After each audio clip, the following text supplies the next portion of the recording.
Welcome Wastelanders. Today is a pretty exciting day for Fall 76 as the roadmap was released just a few hours ago from this recording. I've briefly looked over it a couple times and I'd like to go over it in person. There's also an Inside the Vault on Bethesda website that has a lot more details. Starting from the very top, the Fall 76 Wastelanders. Two vying factions are struggling to gain the upper hand as the secrets of West Virginia are revealed. Embark on new quests for the Overseer, forge alliances with competing factions, and uncover the truth of what's hidden in the mountains. So this has new quests, new creatures, new human NPCs, and a new reputation system. I think this is kind of an overview of all the updates for the year and not super specific and outside of it. I also believe this is probably Brotherhood of Steel versus Enclave. They're both, I guess, kind of tired of factions to go through, but still really cool additions, especially with new reputations. I think the White Springs Enclave idea is really cool too. So, below is the 3 seasons, summer, fall, and winter, believe it or not. And it looks like they're broken up kind of like the last roadmaps, so every 3 months or so. On the Inside the Vault, they mentioned that there will be a few weeks in between each one. It's kind of just a cooldown period. And let's start reading the summer one. From the makers of Unstoppable Shindig, Blast Radius, and Catch the Commies comes the legendary race. A new way to experience a raided West Virginia. Each season brings a new progression of challenges to complete, plus exclusive rewards like atom bundles, perk card packs, and unique cosmetics. Alright, well, that's kind of vague and sounds cool. And below it there's legendary perks. That's probably one of the biggest things I'm waiting for. I've heard that it's every 50 levels you'll get a slot, an opportunity to fill that with a legendary perk. I really hope that these kind of shake up the meta and allow kind of like more full health builds and maybe more utility and tanky builds and just add more creativity to the game.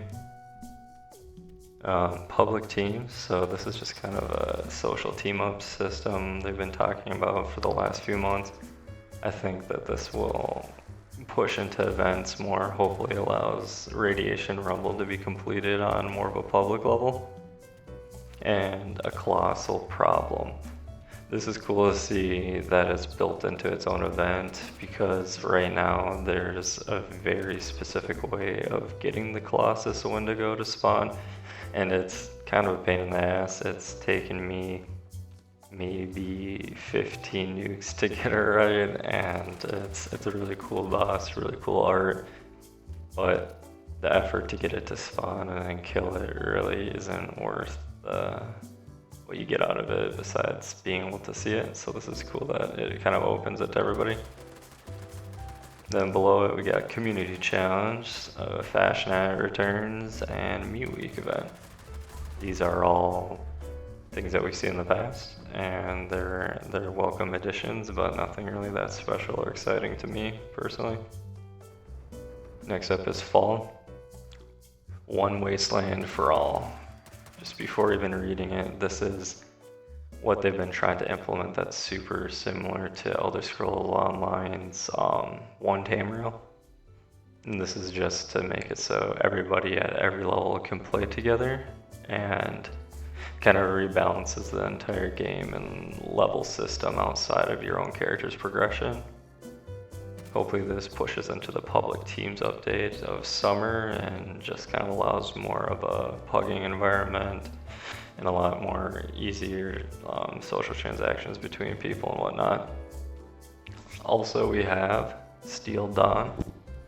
This is all new quest line. I'm assuming this has something to do with the top right of this roadmap with the new NPCs and probably that new main quest it's mentioning, as well as a reputation system, which I'm assuming is something to do with Brotherhood of Steel.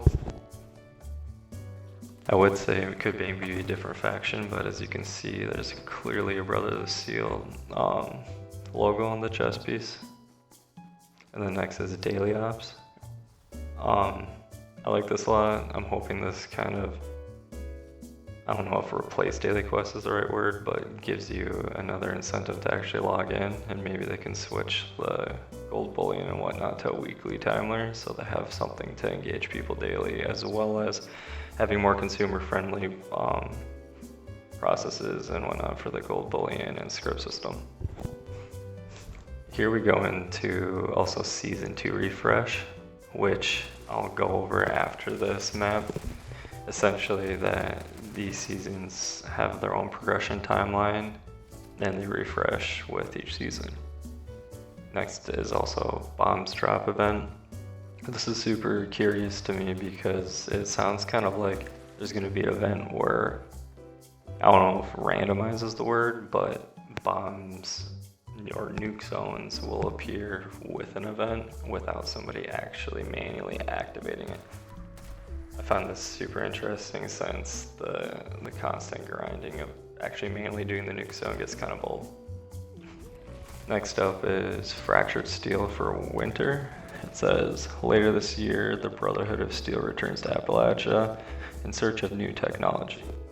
The continuation of the story arc started in Steel Dawn will introduce new NPCs, quests, and companions to West Virginia Wasteland. I guess that kind of answers the question for fall on the above reference to new main quests and reps.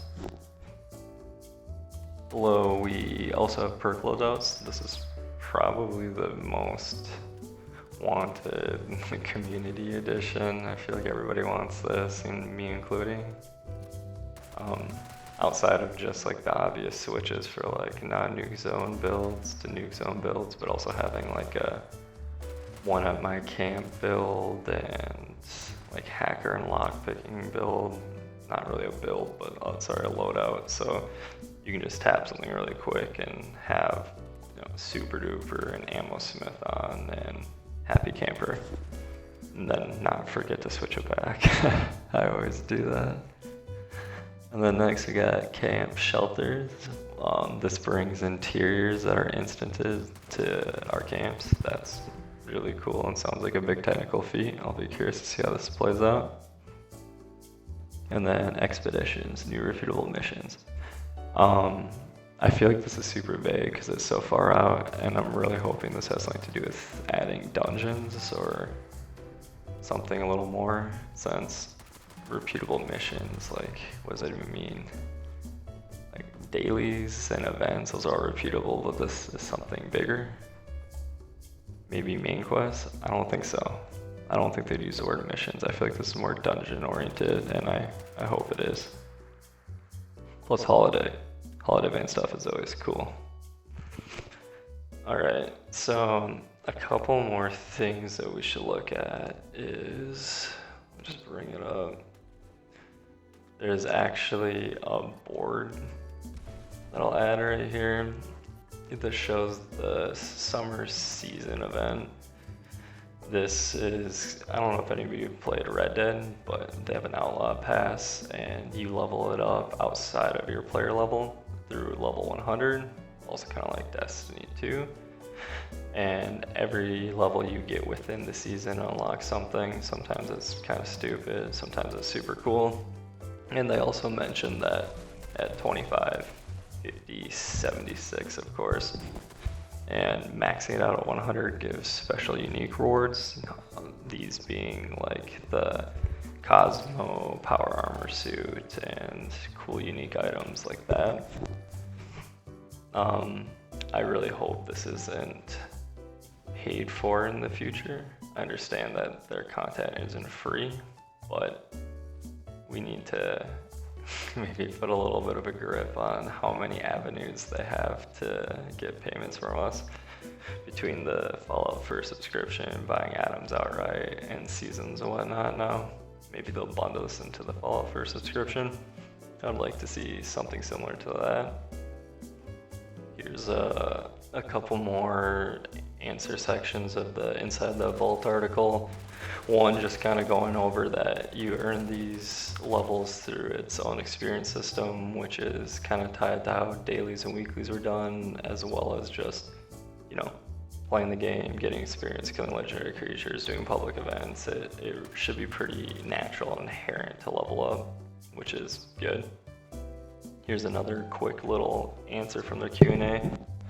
It says each rank up should take between 1 and 2 hours of playtime, with earlier ranks taking closer to 1 hour and later ranks nearing 2. So it's not crazy exponential by any means, but it should take a decent amount of time. They also mentioned that you can pay atoms to expedite this as well. I don't think that's a great idea. I don't think 100 to 200 hours over 3 months is really that hard. And if it is, it locks in a couple cool cosmetics for the more hardcore people, which I think could be used in the game. I'm super excited. This roadmap looks great. I like that it's not just basic drip feed content. I like the themes, like the space board game and whatnot.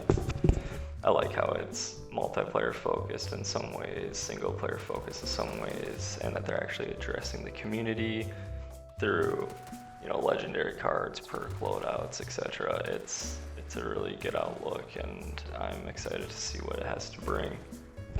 Let me know if you guys are excited in the comment section.